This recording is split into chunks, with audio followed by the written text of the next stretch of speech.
ዶክትሪኖች የተለያዩበት ከመሆኑ አንፃር ማለት ነው። ስለዚህ ዛሬ ያችኑ ቶሎን ጨርስና አይ ቲንክ ባለፈው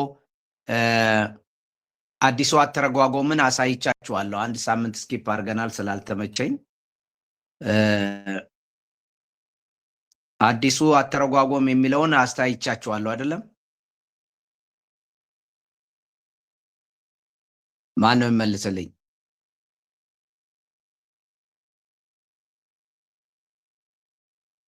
ሚነግረኛለ? ኦኬ አይ ቲንክ አዲሱ አተረጓጎም ተነጋግረናል፣ ጨርሰናል።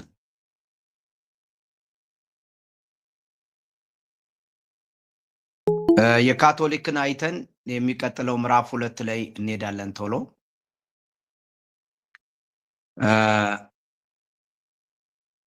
የካቶሊክ አስተምሮ በምንድን ነው የሚለየው? ካቶሊኮች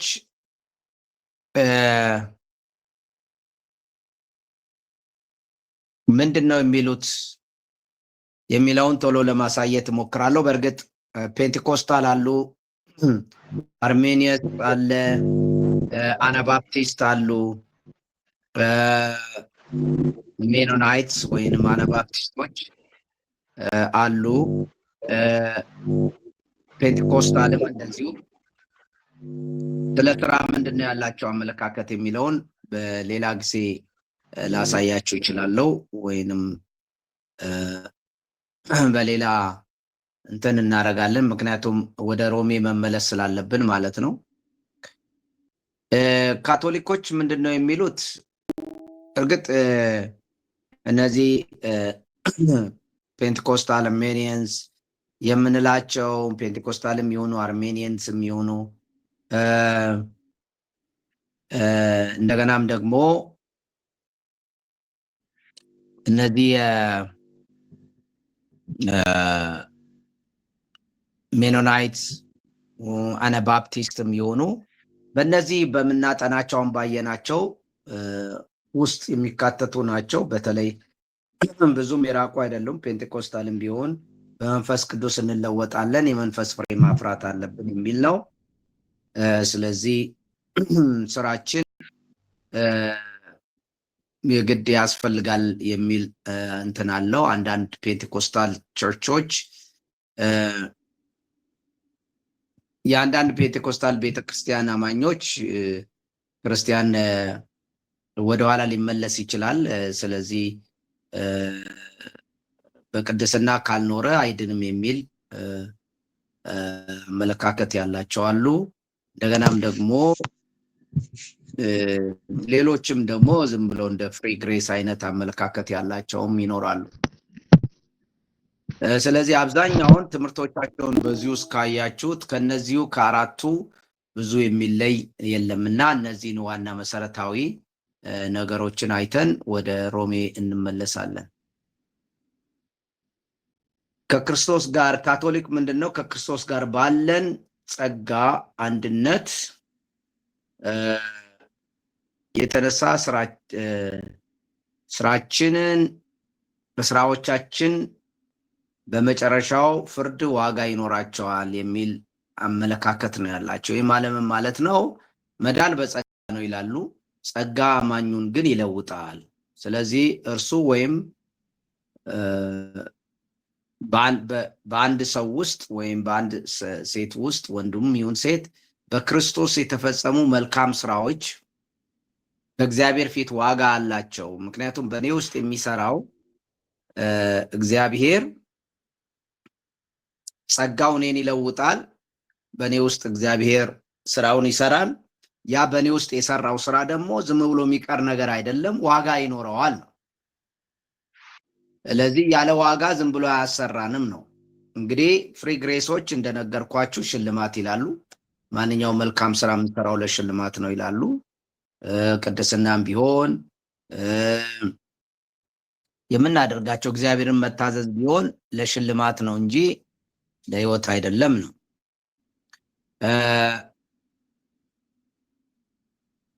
ፕሮቴስታንት ወይንም ደግሞ ተሐድሶዎች ደግሞ አይ ህጉ ማነው መልካም ስራ ያስፈልጋል። መልካም ስራ የሚያስፈልግበት ምክንያት ለሽልማት ሳይሆን እኛ ድነታችን የዳነው በስራ አይደለም። ነገር ግን ለመዳናችን ስራ ምክንያት አይደለም። ነገር ግን ስራ የምንታዘዘው ወይም ስራ ስንል መታዘዝ ማለት ነው። እግዚአብሔርን ታዞ መኖር ማለት ነው።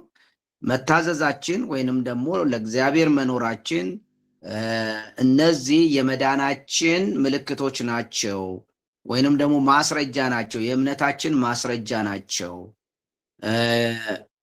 ስለዚህ ማስረጃነታቸው ደግሞ የሚመነጨው ልክ ተፈጥሯዊ ነው። አንድ ሰው ዳግም ከተወለደ ይሄ የመልካም ስራው ተፈጥሯዊ ነው፣ በህይወቱ ይመጣል። አለበለዛ ሰውየው አላመነም ማለት ነው። እምነት የለም ነው። ስለዚህ እምነት በእምነት ብቻ ግን እምነት ብቻውን አይደለም የሚል እምነት ብቻውን አይደለም የሚል እንትን ያለው። ስለዚህ በመጨረሻው ዘመን በመጨረሻው ፍርድ ቀን እምነት ማነው ስራችን ኮንፈርም ያደርጋል፣ ያጸድቃል። ወይም በሌላ አባባል እውነተኛ እምነት እንደነበረን እግዚአብሔርን በእውነት እንዳዳነን የእግዚአብሔርም ጸጋ በእውነት እንደሰራ ማስረጃ ሆኖ ለህዝብ ሁሉ ይቀርባል። ግን ከሌለስ ስራም ከሌለ ምንም እንትንም ከሌለ ምንድን ነው የሚሆነው? እምነት የለውም መጀመሪያም ማለት ነው በሌላ አባባል።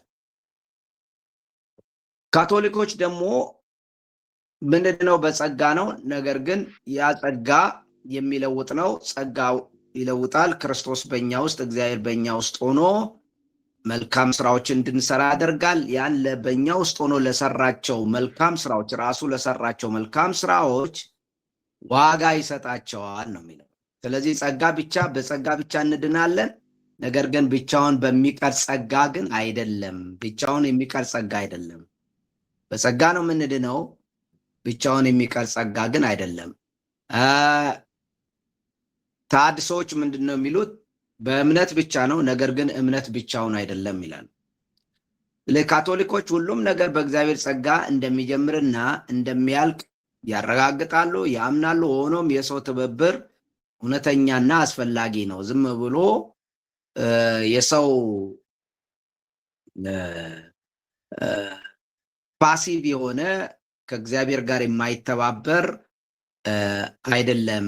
ዝም ብሎ በምናብ ብቻ በሐሳብ ብቻ ሳይሆን ተግባራዊና እውነተኛ የሆነ ከእግዚአብሔር ጋር አብሮ መተባበር፣ አብሮ መኖር ያስፈልጋል። መታዘዝ ማለት ነው። መልካም ስራዎች በራስ የተፈጠሩ ዋጋዎች አይደሉም ነው። መልካም ስራዎች የምንሰራቸው መልካም ስራዎች በእኛ አይደለም የሚፈጠሩት፣ በእኛ አይደለም የሚሰሩት።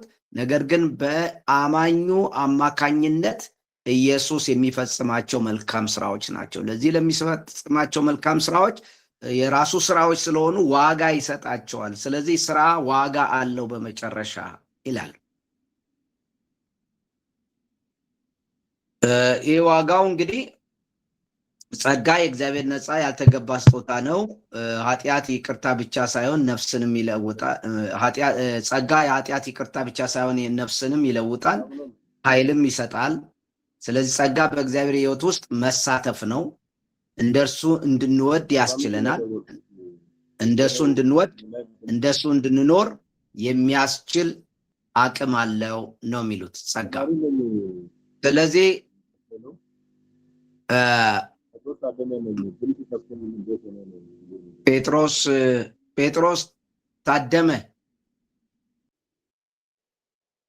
ጴጥሮስ ታደመ ማይክን ዝጋ እባክህ።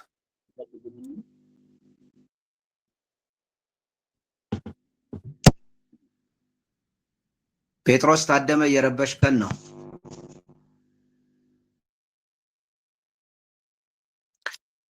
ስለዚህ ካቶሊኮች ክብር ይላሉ። ክብር ማለት በእግዚአብሔር ሞገስን በሰው ጥረት ማግኘት ማለት አይደለም ይሉና ይልቁንም ክብር የሚያመለክተው በእግዚአብሔር ጸጋ መልካምን ለማድረግ እግዚአብሔር የሰጠው ቃል ኪዳን ነው። እግዚአብሔር ከክርስቶስ ጋር እንድንተባበር በነፃ ስለመረጠን የእኛ መልካም ስራዎች በጸጋው ኃይል የተደገፉ ከመሆናቸው የተነሳ በእውነት ደስ የሚያሰኙና ዋጋ ያላቸው ናቸው። ስለዚህ እግዚአብሔር ያከብራቸዋል፣ ግሎሪ ያደርገናል ነው። ስለዚህ ካቶሊኮች የእኛ መልካም ስራዎች ዋጋ አላቸው፣ ምክንያቱም በእኛ ውስጥ የእውነት የክርስቶስ ስራዎች ናቸውና። ይህ በስራዎች መዳን አይደለም፣ ነገር ግን በሚሰራ ጸጋ ማመን ነው ነው የሚሉት ለካቶሊኮች።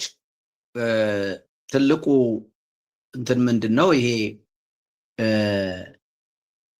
ክብር እግዚአብሔር የሚሰጠው ዋጋ ያከብረዋል። እንደ ፍርድ አያዩትም። ነገር ግን ምን ይላሉ? ስለ ፍርድ ሲናገሩ እግዚአብሔር ለእያንዳንዱ እንደ ስራ ይከፍለዋል የሚለውን ይይዙና የመጨረሻው ፍርድ በእውነት ስራዎችን እንደሚያካትት ያሳያል። እንደ ማስረጃ ብቻ ሳይሆን የእግዚአብሔር ጽድቅን የሚፈርድበት መንገድ ነው ነው። እነዚህን ሁሉ ጥቅሶች የተለመዱትን ይጠቀማሉ፣ ሌሎችም የሚጠቀሙትን። ካቶሊኮች በስራ መጽደቅ ሲሉ በጸጋ ማደግን ማለታቸው ነው። የመዳን መጀመሪያ ማግኘት ሳይሆን ስራዎች እኛን የመቀደስና የማሟላት የእግዚአብሔር ሂደት አካል ናቸው ነው የሚለው። ሙሉ እያደረግን ወደ ግሎሪ እያደግን እንሄዳለን ስራዎች። ስለዚህ በጸጋ ማደግ ማለት ነው፣ በስራ መጽደቅ ማለት ነው። እና ለምሳሌ ፊልጵስዩስ 2:13 ይጠቅሳሉ። ፈቃዳችሁንም በማድረግ እንደ በጎ ፈቃድ በእናንተ የሚሰራ እግዚአብሔር ነውና ይላሉ። ስለዚህ የካቶሊክ አመለካከት ምንድን ነው? አንደኛ የመጀመሪያ ጽድቅ የሚሉት አለ። እንደ ኃጢአተኛ መጀመሪያ ወደ እምነት መጥቶ ጸጋን በነፃ ሲቀበል ማለት ነው። አንድ ኃጢአተኛ ቀጣይነት ያለው ጽድቅ ይላሉ። በጸጋ ትብብር በቅድስና ማደግ ወይም መቀደስን።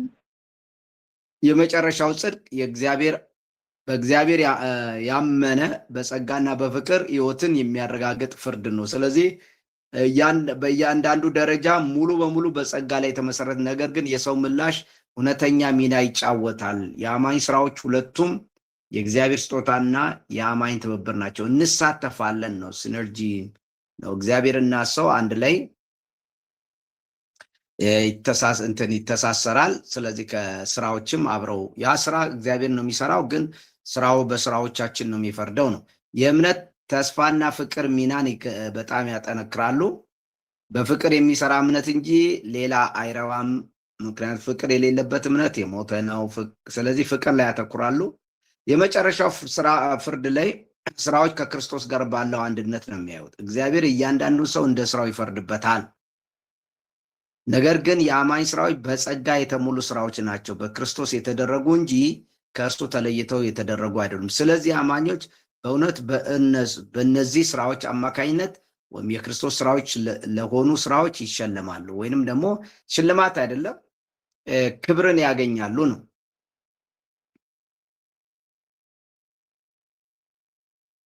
እግዚአብሔር ስራዎቻችንን ሲያከብር የራሱን ስጦታዎች ያከብራል። ስለዚህ እግዚአብሔር መልካም ስራዎችን እንድንሰራ ጸጋን ይሰጠናል። ከዚያም ለእነዚያው ስራዎች የእኛ እንደሆኑ አድርጎ ይሸልመናል። ስለዚህ እግዚአብሔር ሁለቱንም ጻድቅና መሐሪ ነውና ይላል። እንግዲህ ፕሮቴስታንቶች ለምንድን ነው ካቶሊኮችን የሚቃወሙት? ይህ መዳንን በሰው ጥረት ላይ ጥገኛ ያደርገዋል። ካቶሊኮች አይደለም ይላሉ። ስራዎች ዋጋ ያላቸው ከክርስቶስ ጋር ሲሰሩ ብቻ ነው፣ አለበለዛ የእነሱ የእግዚአብሔር ስራ እንጂ የሰው የራስ ጥረት አይደለም ይላሉ።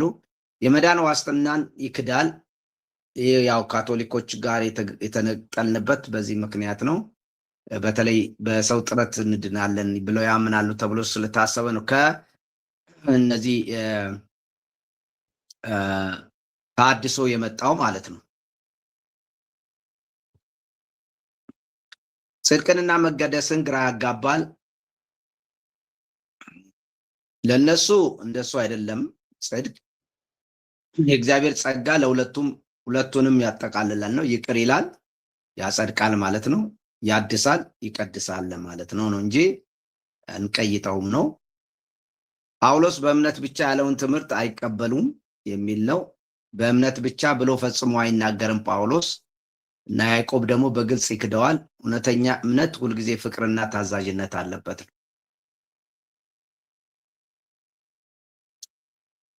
ተረፈ ስታወራ ይታያል።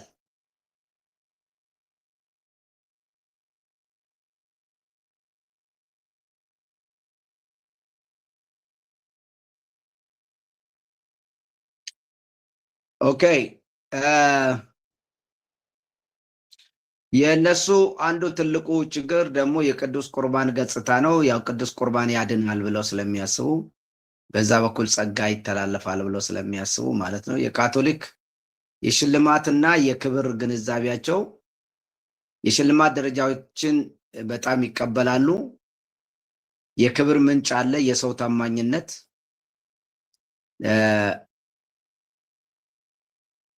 ካቶሊኮች ደግሞ መልካም ስራዎችን የሚያስችል መለኮታዊ ጸጋ፣ የፍርድ ዓላማው በጸጋ ለተሞላ ትብብር ሽልማት፣ ዘላለማዊ ደህንነት፣ የኛው ነፃ ጸጋ ደግሞ ለጥረቱ ሽልማት፣ ዘላለማዊ ደህንነት ያለፈው እምነት ላይ የተመሰረተ ነው፣ ጽኑ ጸጋ ላይ የተመሰረተ ነው።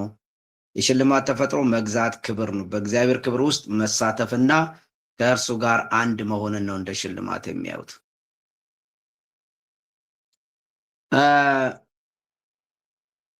እንግዲህ እነዚህን አራቱን እናነጻጽርና ልጨርስ። አንደኛ መዳን እንዴት ይጀምራል? ተረፈ እያወራ ነው። ተረፈ ወይ ውጣ።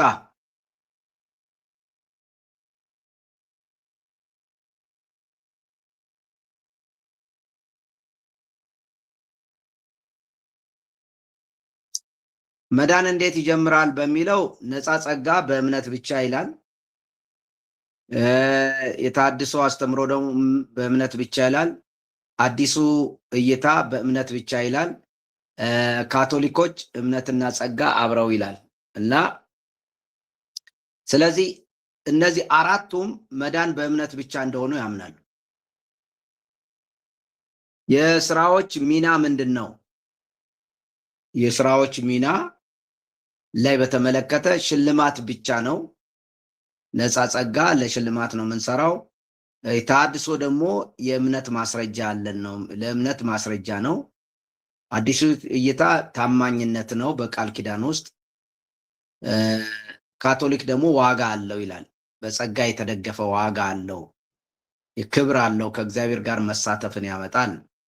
እምነት ትርጉም ደግሞ ነፃ ጸጋ መተማመንን ሲያሳይ፣ የተሐድሶ ግን ስራዎችን የሚያፈራ ያው እምነት ነው ይላል። አዲሱ እይታ ያው እምነት እንደ ታማኝነት ነው መታመን የሚለውን ያስተምረናል ይላሉ አዲሱ እይታ። ካቶሊኮች ደግሞ በፍቅር የተፈጠረ ወይም በፍቅር የሚሰራ እምነት ነው። እምነት ለነሱ ስራ ነው፣ በፍቅር ይሰራል፣ ፍቅርን ይገልጻል ነው። ስለ ፍርድ ያላቸው እይታ ነፃ ጸጋ ፍርድ የለም ሽልማት ብቻ ነው ይላል። ተሐድሶዎች ደግሞ እምነትን ያረጋግጣል ስራ ይላል። አዲስ እይታ ደግሞ ቃል ኪዳናዊ ታማኝነትን ይገልጣል። ታማኝ ሰው ማን ነበረ? እንዴት ይኖራል? በመጨረሻ ይጋለጣል ማለት ነው። ያው የተሐድሶ አስተምሮ እምነት ያረጋግጣል፣ ኮንፈርሜሽን ይሰጣል ነው። በፍርድ ቀን ኮንፈርሜሽን ነው፣ የመዳኑ ሰዎች ማረጋገጫ ያገኛሉ። በጸጋ የተሞላ ትብብርን ይገመግማል ይላል። ትብብር ነው የሚገመግ። ከእግዚአብሔር ጋር ተባብራል ወይስ አልተባበርክም? ጸጋ ማለት ይቅርታ ማለት ነው ይላል። ነፃ ጸጋ የነሱ። የተሐድሶ አስተምሮ ደግሞ ጸጋ ሕይወትን ይለውጣል። አዲስ እይታ ቃል ኪዳናዊ ሕይወትን ያስችላል ወይም ደግሞ ጉልበት አለው፣ ኢኔብል ያደርጋል፣ ያስችላል ነው። ካቶሊክ ዋጋውና ጽናትን ያስችላል። እንግዲህ ካቶሊክም አዲሱም እይታ ተሐድሶም እነዚህ ሶስቱም ጸጋ እንደሚለውጥ እንደሚያስችል ያምናሉ ማለት ነው።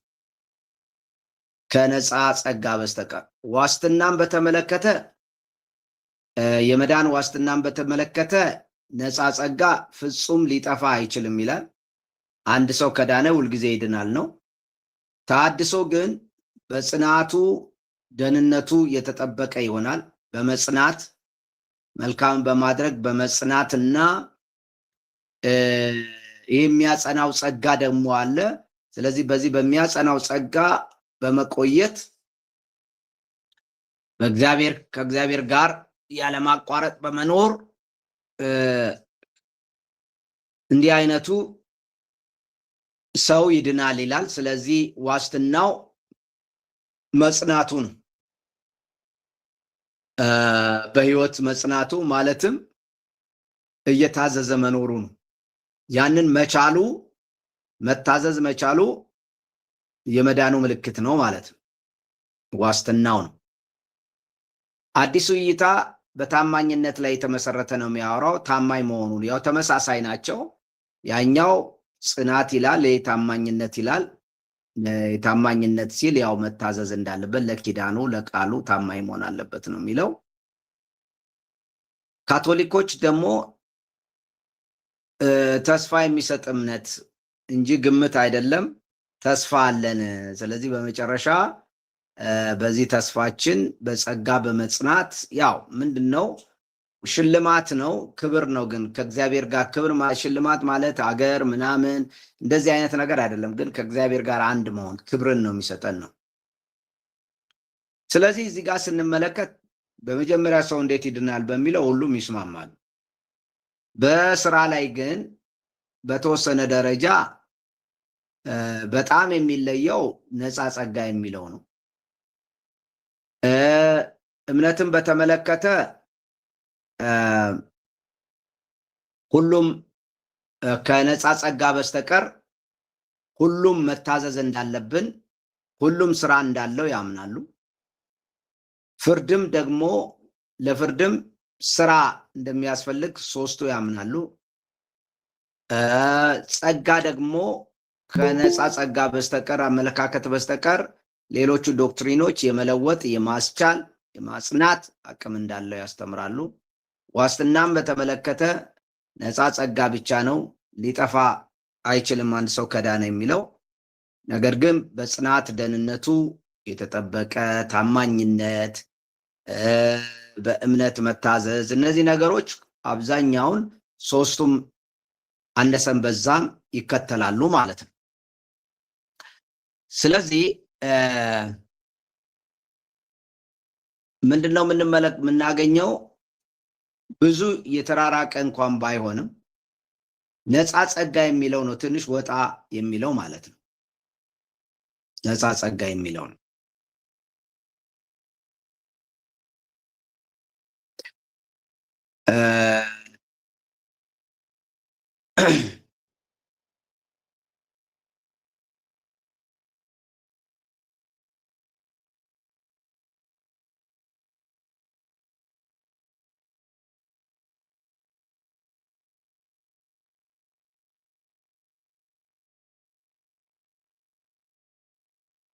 እሺ አንድ ለመጨረሻ እንየውና ይህንን ለማጠናከር ልጨርሰው።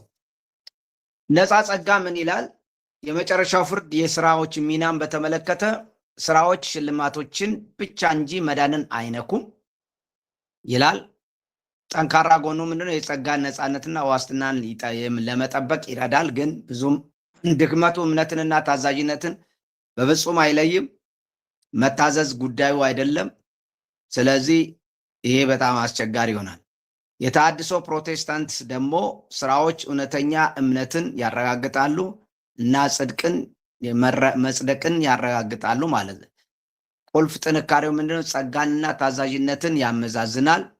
ማስጠንቀቂያዎችን በቁም ነገር ይመለከታል። ማለትም መጽሐፍ ቅዱስ ውስጥ ያሉ አትስረቅ፣ አታመንዝር የሚለውን ሌሎችንም ነገሮች ጳውሎስ የሚያስተምረውን ማድረግ የሌለብንን ነገሮች በደንብ አድርጎ ይወስዳል። ግን ችግሩ ምን? ማስረጃን ከመመዘኛ ጋር ማደናገር አደጋ አለው፣ ዋስትናን ሊያደክም ይችላል ይላል። ሌሎቹ አዲስ እይታ ስራዎች በመንፈስ የሚመራ ቃል ኪዳናዊ ታማኝነት ናቸው። ፍርድ የተኖረውን እምነት ይገልጣል ይላል። እምነትን፣ ጸጋንና ስነ ምግባራዊ ህይወትን ያዋህዳል። ቃል ኪዳንን ያጎላል። ድካሙ በጽድቅና በመቀደስ መካከል ያለውን ልዩነት ያደበዝዛል። በጸጋ ካቶሊክ በጸጋ የተደገፉ ስራዎች ዋጋ አላቸው። እግዚአብሔር የራሱን ጸጋ በእኛ ይሸልማል። ጠንካራ የለውጥ ስነ መለኮትና ከክርስቶስ ጋር አንድነትን ያስተምራሉ። መዳንን በመፈጸም ላይ የተመካ እንዲመስል ሊያደርግ ይችላል። ዋስትናን እንትን ይላል። ስለዚህ እያንዳንዱ እንግዲህ ዋስትና ምናችን ላይ ነው የሚለው ነው።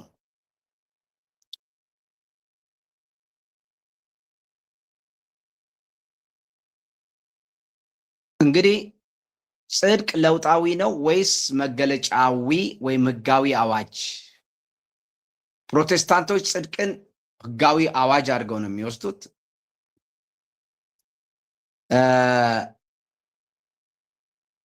ካቶሊኮችና አዲሱ እይታ ደግሞ ለውጣዊ አድርገው ነው የሚወስዱት ጽድቅን። ስለ ጽድቅ እንማራለን ሌላ ጊዜ። ስለዚህ ለፕሮቴስታንቶች ስራዎች ጽድቅን ይከተላሉ። ለካቶሊኮችና ለአዲሱ እይታ ስራዎች የጽድቅ ቀጣይነት ያለው እውነታ አካል ናቸው። ኮንቲኒቲ ነው ያላቸው። ጽድቅም ስራ መጽደቅም አንድ ነው ነው። የጸጋ ተፈጥሮ ምንድን ነው? ለፍሪ ግሬስ ጸጋ ያለ ቅድመ ሁኔታ ይቅርታ ነው። ከስራዎቹ ሙሉ በሙሉ ውጫዊ ነው። ለተሐድሶ ጸጋ ታዛዥነት ያፈራል። ከለውጥ የማይነጣጠል ነው። ለአዲሱ አመለካከት ጸጋ ቃል ኪዳናዊ ታማኝነትን ያስችላል። ለካቶሊኮች ደግሞ ጸጋ መለኮታዊ ያደርጋል። በእውነት በእግዚአብሔር ሕይወት እንድንካፈል ያደርገናል። ስለዚህ ስራዎቻችን በእኛ ውስጥ የክርስቶስ ስራዎች ይሆናሉ። ስለዚህ ወደ መለኮት ኦልሞስት ወደ ክብር እንቀየራለን ነው።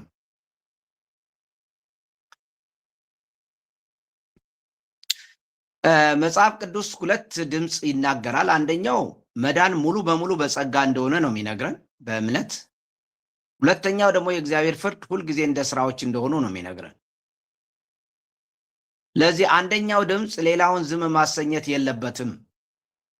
እምነት ሕያው ግንኙነት ነው መሆን ያለበት። እምነት በመጽሐፍ ቅዱስ ቃላት ቀላል እምነት ሳይሆን፣ ዝም ብሎ የቀለለ እምነት ሳይሆን፣ ዝም ብሎ ግዴለሽ እምነት ሳይሆን ታማኝነት ያለበት ነው። ቀጣይነት ያለው ጥገኝነት ነው በእግዚአብሔር ላይ።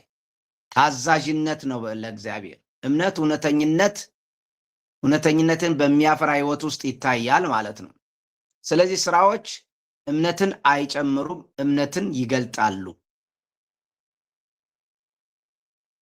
እምነት ምን እንደሚመስል የሚያሳየው ስራ ነው። ለምሳሌ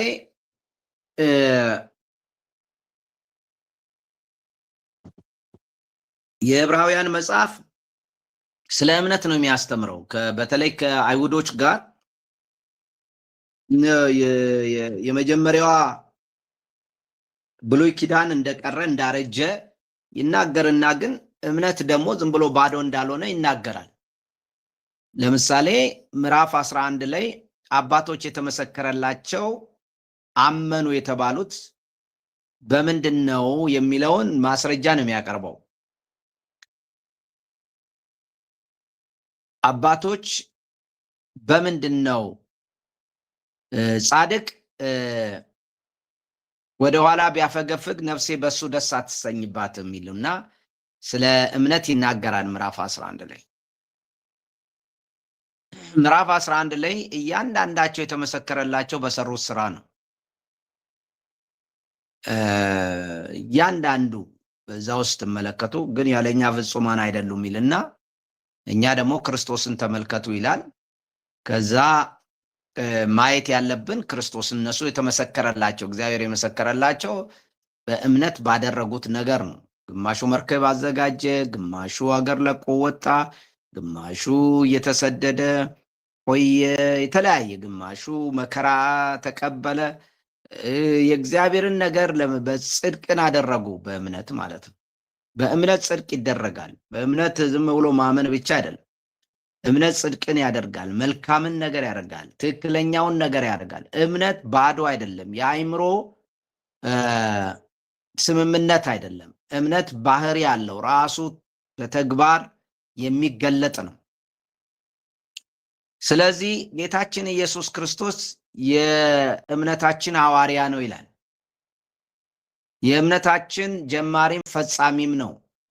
የሃይማኖታችን ጀማሪ፣ የእምነታችን ጀማሪ ፈጻሚም ነው ይላል። ስለዚህ እሱን ተመልከቱት ይልና ዕብራውያን ምዕራፍ 12 ላይ እሱ ከፊቱ ካለው ደስታ የተነሳ ነውርን ንቆ በአብ ቀኝ እንደተቀመጠ እናንተ ገና ደግሞ ከደምን እስከ ማፍሰስ ድረስ ገና ከኃጢአት ጋር አልተጋደላችሁም። ስለዚህ ቶሎ የሚከባችሁን ኃጢአት ጥላችሁ ሩጫችሁን ሩጡ ይላል። ይሄ ማለት ነው እምነት መሮጥ ማለት ዝም ብሎ አገልግሎት ማለት አይደለም። ህይወታችንን በተጋድሎ ውስጥ መኖር ማለት ነው። በችግርም ቢሆን በፈተና ኃጢአት ቶሎ የሚከበንን ኃጢአት መተው ማለት መልካም ነገር መስራት፣ ትክክለኛ ኑሮ መኖር ነው። ኃጢአትን ካልተው ነው ቶሎ ከቦ ከጣለን ሩጫችንን ጠልፎ የሚጥለን ከሆነ የዘላለም ህይወት ማግኘት ከባድ ነው ማለት ነው በእንደዚህ አይነት ህይወት። ስለዚህ ምንድን ነው እምነት እውነተኝነቱ የሚረጋገጠው በምንኖረው የህይወት አይነት ነው፣ በምናደርገው የህይወት የምንኖርበት የህይወት አይነት ነው። ለዚህ የመጨረሻው ፍርድ በአደባባይ ነው የሚሆነው፣ በህዝብ ፊት ነው የሚሆነው። ከሽልማት ያለፈ ነገር ነው። ምክንያቱም ሮሜ ምዕራፍ 2 ከቁጥር 6 እስከ 8 ስንመለከት የአንድ ክርስቲያን ባህሪ መገለጫዎች ናቸው። አንድ ክርስቲያን ነኝ የሚል በእግዚአብሔር ፊት የዘላለምን ህይወት የሚፈልግ ሰው ነው ማለት ነው። ይህ የዘላለምን ህይወት የሚፈልግ ሰው፣ አለመበስበስን የሚፈልግ ሰው መልካምን በማድረግ መጽናት እንዳለበት ነው የሚናገረው፣ ወይም ደግሞ የሚጸና ነው። ባህሪው ይሄንን ነው። ስለዚህ የመዳን መሰረት በክርስቶስ ያለው የታድሶ መካከለኛ ቦታ ወይንም መካከለኛ አቋም ምንድን ነው? የመዳን መሰረት በክርስቶስ ያለው እምነት ብቻ ነው። የስታንሊን የሚባለው ነው። በስራ ፈጽሞ መካከለኛ አቋም የሚይዝ ነው። ስታንሊን የታድሶ ሆኖ ግን መካከለኛ አቋም ነው። የመዳን ማስረጃ የተለወጠ የታዛዥነት ህይወት ነው። የፍርድ ተግባር እውነተኛ እምነትን ለመወሰን ሳይሆን ለመግለጥ ነው። የዛ ጊዜ አይወሰንም። በእርግጥ የመጨረሻ ነው፣ ምንም ውሳኔ አያስፈልገውም። ነገር ግን ይገልጣል። የልብን የተሰወረን ህይወት ይገልጣል። የጸጋ ሚና ደግሞ ይቅርባይና ለዋጭ ኃይል ነው። ሁለቱም አሉበት። ዋስትና በክርስቶስ ተስፋ ላይ የተመሰረተ በታዛዥነት የጠነከረ ነው። ለዚህ ኪዳናዊም ነው። እንደገና ነው ታዛዥነት ያስፈልጋል። እምነትና ታዛዥነት የአንድ ሳንቲም ሁለት ገጽታዎች ናቸው። አንድ ሰው እኔ በክርስቶስ አምናለሁ ብሎ ካለ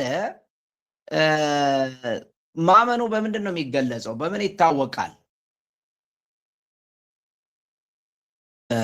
ማመን ማለት ራስን ለእግዚአብሔር ሙሉ ለሙሉ አሳልፎ መስጠት ነው። መታዘዝ ማለት ያንን እምነት መኖር ነው። ስለዚህ እዚህ ጋር ቁጥር ሮሜ ምዕራፍ 2 ቁጥር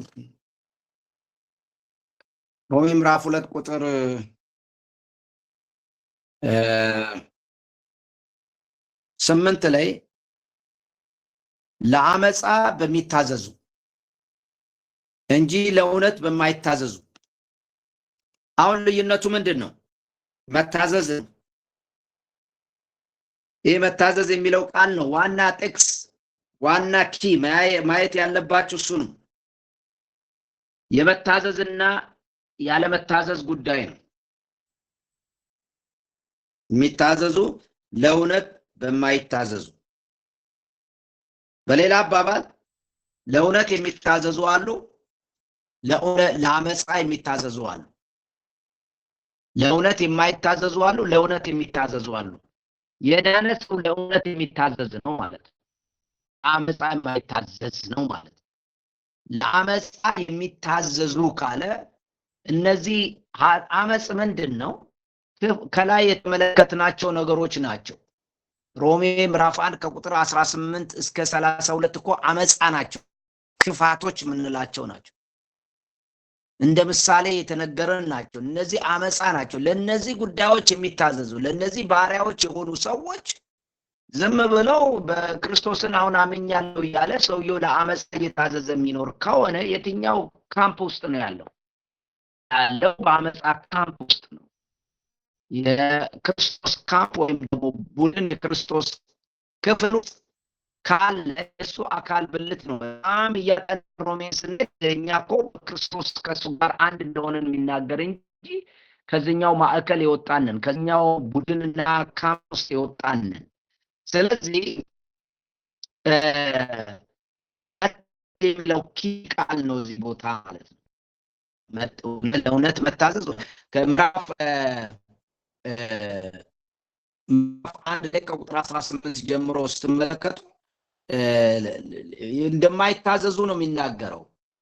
እግዚአብሔርን የማያከብሩ እነዚህ ስላላመሰገኑ ስላላከበሩት ማለት ስላልታዘዙት ማለት ነው። ሌላ ነገር አይደለም። እግዚአብሔርን ማክበር ማለት እግዚአብሔርን መታዘዝ ማለት ነው።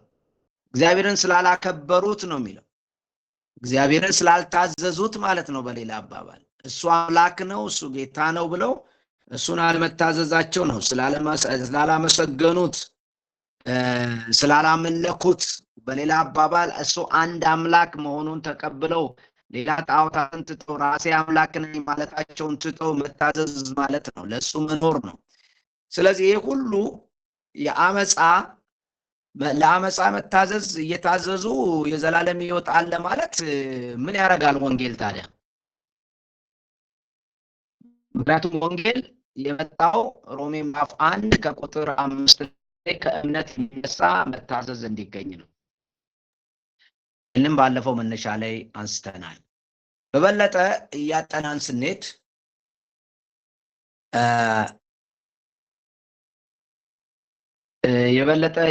ስንሄድ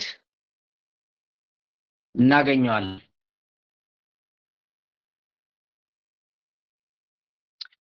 እንግዲህ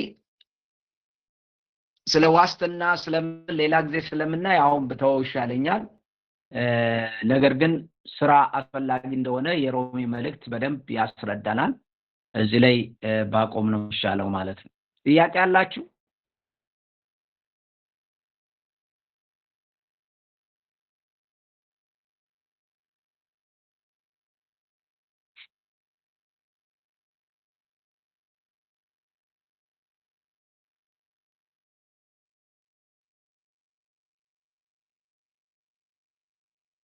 ጥያቄ አላችሁ?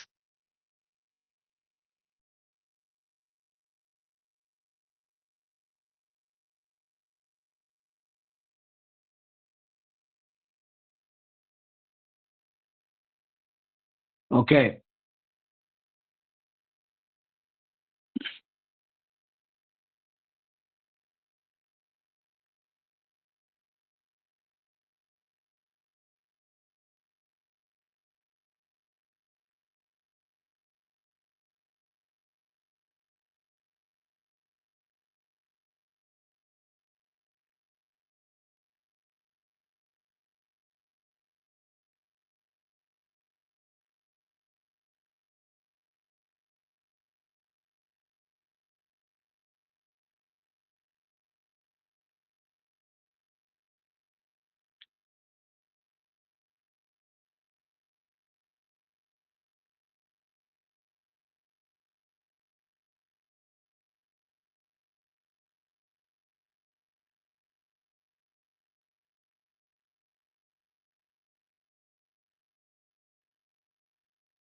ወደ ሮሜ ምዕራፍ 2 ከቁጥር 12 ከ13 ሄደን አንዳንድ ነገሮች ተመልክተን የዛሬውን እንጨርሳለን። ምዕራፍ 2 ከ12-13 ያለ ሕግ ኃጢአት ያደረጉ ሁሉ ያለ ሕግ ደግሞ ይጠፋሉና። ምናልባት አያቸዋል እነዚህ ነገሮች ምናልባት ወደላ ነው የመለስኳችሁ። ሌላም ክፍል ስለማስተምር እየረሳው ነው።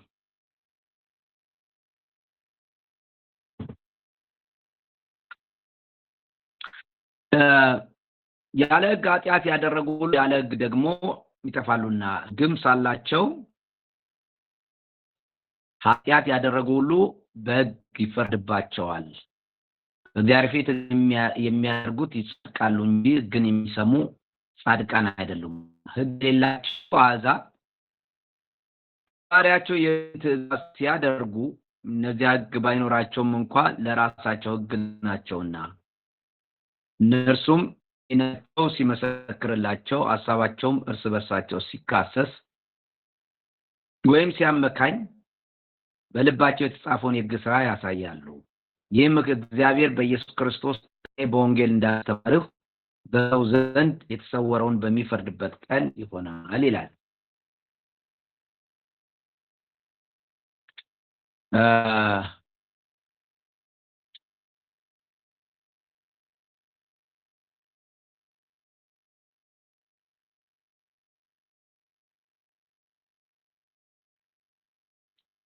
ኦኬ እንግዲህ ያለ ሕግ ኃጢአት የሰሩ ሁሉ ያለ ሕግ ይጠፋሉና በሕግም ስር ሆነው ኃጢአት የሰሩ ሁሉ በሕግ ይፈረድባቸዋል። በእግዚአብሔር ፊት ሕግን ሰሚዎች ጻድቃን አይደሉምና ነገር ግን ሕግን ፈጻሚዎች እነሱ ይሰጣሉ ይላል። አሁንም ከባድ ጥያቄ ነው የሚያነሳው እዚህ ጋር። በእግዚአብሔር ፊት ሕግን ሰሚዎች ጻድቃን አይደሉምና ነገር ግን ሕግን ፈጻሚዎች እነርሱ ይጸድቃሉ ይላል። ታዲያ ምን እያለ ነው? ከጋር ያሉ ሶስት መደባት እናገኛለን። ያለ ሕግ የሆኑ አሉ፣ በሕግ ያሉ አሉ፣ ሕግን የሚያደርጉት አሉ ማለት ነው። እነዚህ ሶስት ናቸው። አንድ ያለ ሕግ አካል አለ፣ ሌላው ደግሞ በሕግ ስር ያለ አለ፣ ሌላው ደግሞ ሕግን የሚያደርግ አለ። ውስጥ ስንመለከት እንግዲህ የምናገኛቸው ሕግ ምንድን ነው? ሕግ የሚለው ቃል መጀመሪያ በሮሜ ምዕራፍ 2 ከቁጥር 12 እስከ 19 ያለውን መረዳት አለብን። ምን ማለት ነው የሚለውን ማለት ነው።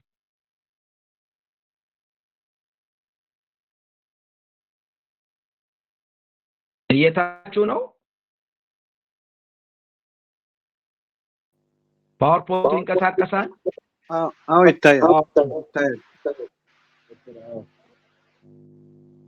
አሁን ተቀይሯል። እሺ አዎ ኦኬ። ስለዚህ ሕግ በመጀመሪያ ሕግ የሚለውን ተርጎም አለን። ሕግ ምንድን ነው የሚለውን ማለት ነው። ሕግ የሚለው ቃል ትርጉሙንና አጠቃቀሙን ማወቅ ያስፈልገናል። ሕግ በግሪኩ ኖሞስ ነው። በሮሜ ምዕራፍ 2 ከቁጥር 12 እስከ 9 ውስጥ እንደ ቁልፍ ዋና መሪ ሐሳብ ሆኖ የምናገኘው 19 ጊዜ ተጠቅሞታል እዚህ ክፍል ውስጥ ብቻ። ለዚህ በምዕራፍ 2 ከቁጥር 2 የመጀመሪያው ክፍል ላይ ወይም ሀ ላይ አኖሞስ ማለት ያለ ሕግ ማለት ነው። ይህ ቃል ደግሞ እንዳጋው የተለያዩ ትርጉሞች አሉ። ለምሳሌ በአንደኛ ቆሮንቶስ 9:12፣ ማርቆስ 15:28፣ ሉቃስ 22:17፣ ሐዋርያት ሥራ 2:23፣ አንደኛ ጴጥሮስ 1:9 እነዚህ ላይ የተለያየ አተረጓጎም ያለው አኖሞ ማለት ያለ ሕግ የሚለውን ለምሳሌ ታየር የሚባለው አንድ ምሁር ስለ ሕግ ዕውቀት የሌለው ብሎ ተርጉሞታል።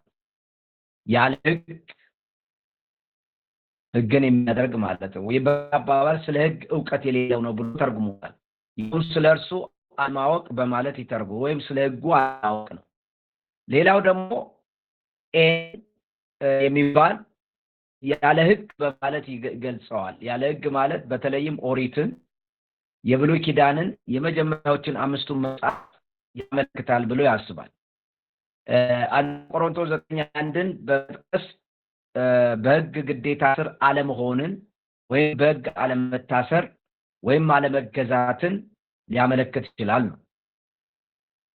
ስለዚህ በሕግ ግዴታ ስር አለመሆን ወይም በሕግ አለመታሰር ማለት ነው ለማለት ነው። ስለዚህ ሕገወጥ ወይም ሕግን የሚንቅ ተብሎ መወሰድ የለበትም ነው ምዕራፍ 2 ከቁጥር 10። ይልቁንም ሕግ ወይም የብሉይ ኪዳን ግን ጥላ ስር የሚኖሩትን ያመለክታል። በሌላ አባባል አይሁዶች ያልሆኑትን በተፈጥሯቸው አይሁዶች ያልሆኑትን ሰዎች ያመለክታል። ስለዚህ እንግዲህ በዚህ ጋር ማየት ያለብን ያለ ሕግ ጉዳይ በሕግ ግዴታ ስር ያልሆኑ ወይንም ደግሞ በሕግ የማይገዙ ማለት ሳይሆን በአይሁዶች ያልሆኑ ለማለት ነው። ሰዎች ኃጢአትና የሕግ አለመኖር ሁለቱ እንዴት ነው መለከት እዚህ ውስጥ ለኛ ሰዎች ያለ ሕግ ኃጢአት መስራት ይችላሉ። ይህ ማለት ኃጢአት ከሕግ ውጭ በራሱ ህልውና አለው ማለት ነው። ምክንያቱም ያነበቡ እንደዚህ ይላል፣ ያለ ሕግ ኃጢአት ያደረጉ ይላል። በሌላ አባባል ሕግ ኖረም አልኖረም ሰዎች ኃጢአት ይሰራሉ ማለት ነው። ሕግ በብሉይ ኪዳን ያለውን የሙሴን የኦሪትን መጽሐፍት ነው። ሕግ ማለት ኖሞስ ማለት ወይም ቶራ ማለት ነው። ቶራ ማለት ኢንስትራክሽን ማለት ነው፣ ትምህርት ማለት ነው። የሙሴ የሰጠው ብሉይ ኪዳን ላይ ያለው ትምህርት ነው። ስለዚህ ሕግ ትእዛዝ ማለት ብቻ አይደለም። አጠቃላይ ብሉይ ኪዳንን ኦሪትን ጨምሮ ሁሉንም የሚያሳይ እንደ ቶራ ይባላል ማለት ነው። ታዲያ ሰዎች የሕግ ኃጢአት ወይ ነው መጽሐፉ እንደዚህ ጋር ሲነገር ያለ ሕግ ኃጢአትን ያደረጉ ያለ ሕግ ደግሞ ይጠፋሉና ይላል። ስለዚህ ያለ ሕግ ኃጢአት ማድረግ ይቻላል ማለት ነው። ሕግ ስላለ አይደለም ኃጢአት የተጀመረው። ኃጢአት መስራት ይችላል ሰው። አንድ ሰው ኃጢአት ከሕግ ውጭ በራሱ ህልውና ያለው እንደሆነ ነው የሚያሳየው። ሕግ በተለይ ኦሪትን ያመለክታል እንጂ አጠቃላይ ግብረ ገብ መመሪያዎችን አያሳይም። ስለዚህ ምዕራፍ 2 ከቁጥር 14 ላይ ደግሞ ስንመለከት ሕግ የሌላቸው አሕዛብ ከባህሪያቸው የሕግን ትእዛዝ ሲያደርጉ ይላል። ሕግ የሌላቸው የሚባሉት እነማን ናቸው? አሕዛብ ናቸው ማለት ነው። ሕግ የሌለው ማለት የሌላቸው ወይም ያለ ሕግ የሚባሉት እነሱ ናቸው። አሕዛብ ሕግ የሌላቸው፣ ሕግ አያውቁም ማለት ሳይሆን የላቸውም፣ በእሱ ስር አይኖሩም ማለት ነው። አንዳንድ ጊዜ ሕግ የሚለውን ሰዎች በሌላ ይተረጉሙታል። ለምሳሌ የዴፊኒት አርቲክል የተወሰነ አመልካች፣ ለምሳሌ በእንግሊዝ በአማርኛችን አንዳንዴ ግልጽ አይደለም። ለምሳሌ እንዴት ልበላችሁ፣ መሲሁ ቢባል መሳያ ቢባል በእንግሊዘኛ መሳያ ካልኩኝ መሳያ ይሄኛው ብቻ ለማለት ነው። ይሄኛው መሲህ እንደማለት ነው። ይሄ መሲሁ ይሄኛው ብቻ ለማለት ነው። በመሳያ ያ መሲሁ እንደ ማረጋገጫና አመልካች ናት። ይህ አይነት የለውም በግሪክ ላይ የሚለው እንግሊዘኛው የለውም። ወይም ደግሞ በግሪኩ ላይ አመልካች የተወሰነ አመልካች የለውም። በምንድነው የምንለው? እሱን አናርትረስ አጠቃቀም የሌለው ማለት ነው። ስለዚህ አይነት አርቲክል ከሌለው በግሪክ አርቲክል አለ ግልጽ የሆነ ከሌለው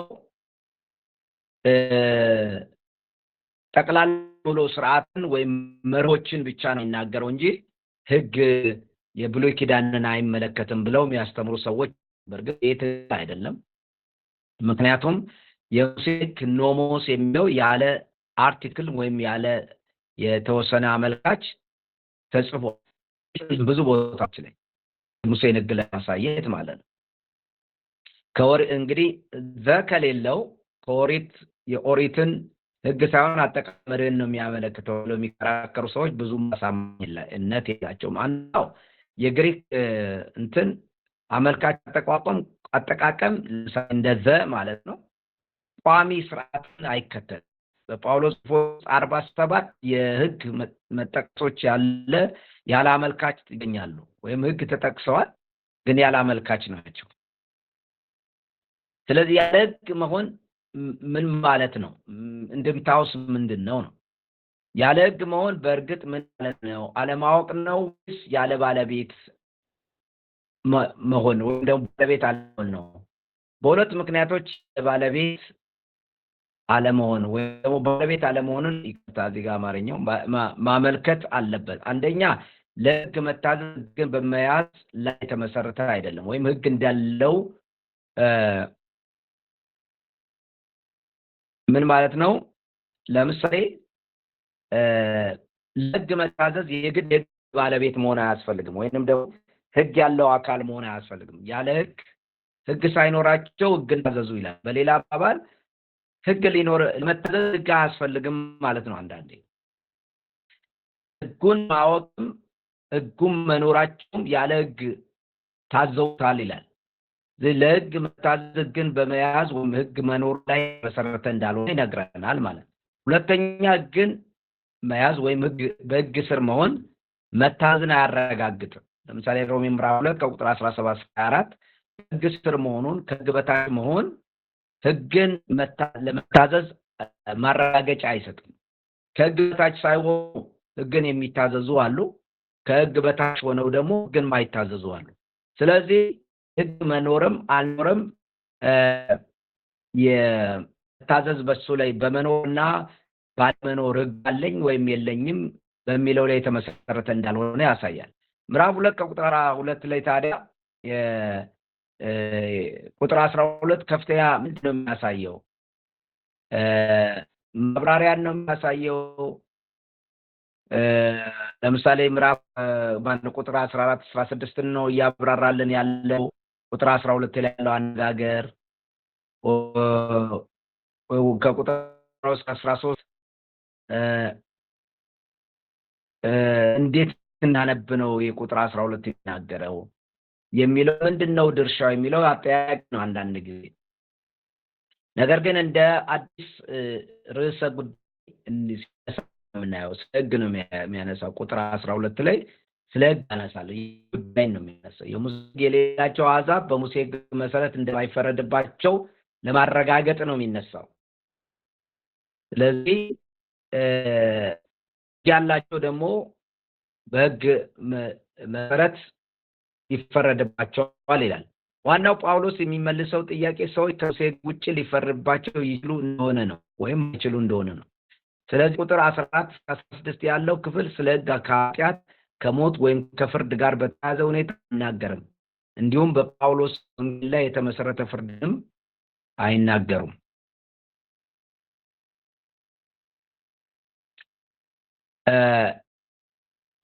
ምዕራፍ 2 ከቁጥር 12 ላይ ለመጀመሪያ ጊዜ በኃጢአትና በሞት በሕግ መካከል ያለውን ቁርጠኝነት ያስታውቃል።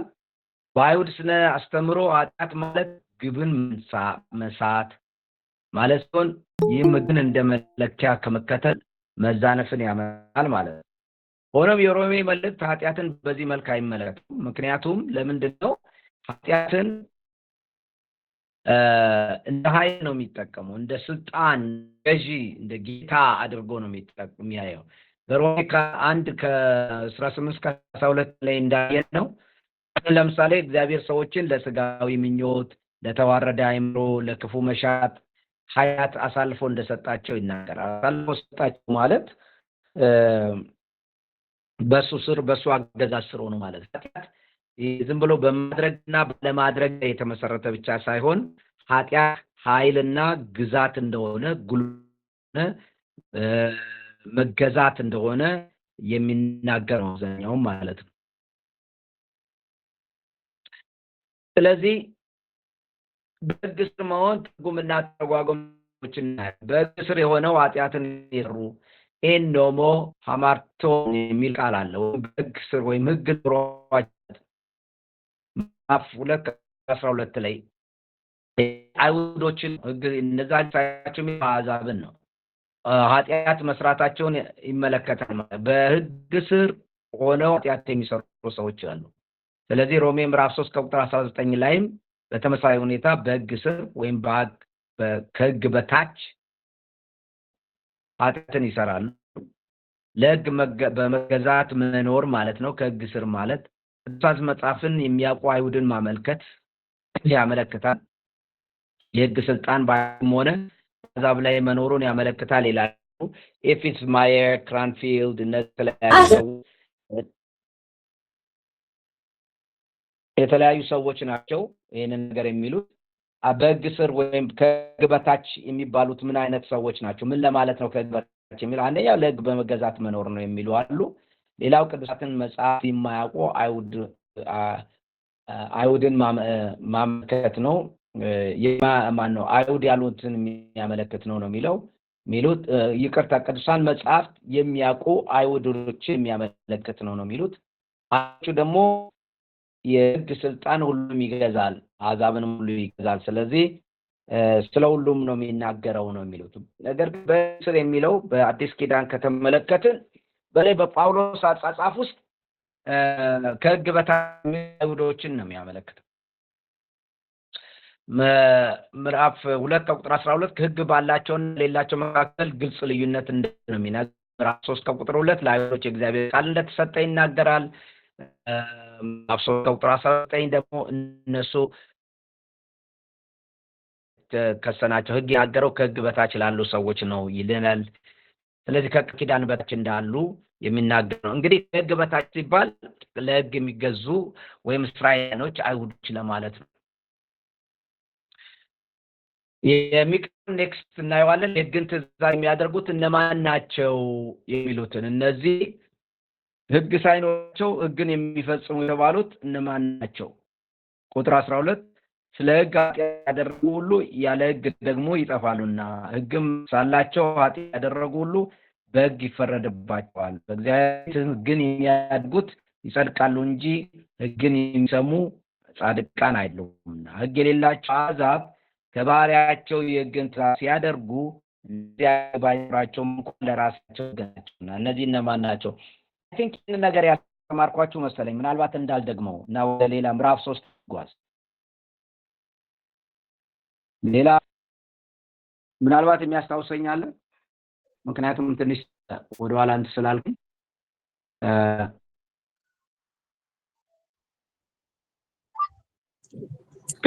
ዶክተር አላስተማርከንም። ሌላ ጋር ያስተማርከው ነው እንትን እየሆነ ያለው እና አላስተማርከንም። ብትቀጥል ጥሩ ነው። እሺ በቃ አስተማርኩም፣ ቀጥላለሁ። እሺ አመሰግናለሁ። ጽሁፉ ደግሞ አይታየንም። ይቅርታ፣ ጽሁፉን አልቀየረም። አልታያችሁም? ያው ነው ፓወርፖይንት አልተቀየረም። መጀመሪያ ላይ ያደረከው ነው እስካሁን ያለው ነው እንዴ? ጠይቃችሁ ነበር እኮ ይታያችኋል እያልኩ አዋላ ፓወርፖይንቱ አይታይም ዶክተር፣ ፓወርፖይንቱ አይታይም፣ ምንም አይታየን። ለምን ነግራችሁኝ? እኔ ያለው ስላችሁ አዋላችሁኝ። ለዛ ነው ተጠራጥሬ ነበረ። ሐሳቤን ላለማቋረጥ ነው እኔ ዝም ያልኩት። እሺ በቃ አሁን ስብሰባ ስላለኝ ግድ ማቋረጥ አለ።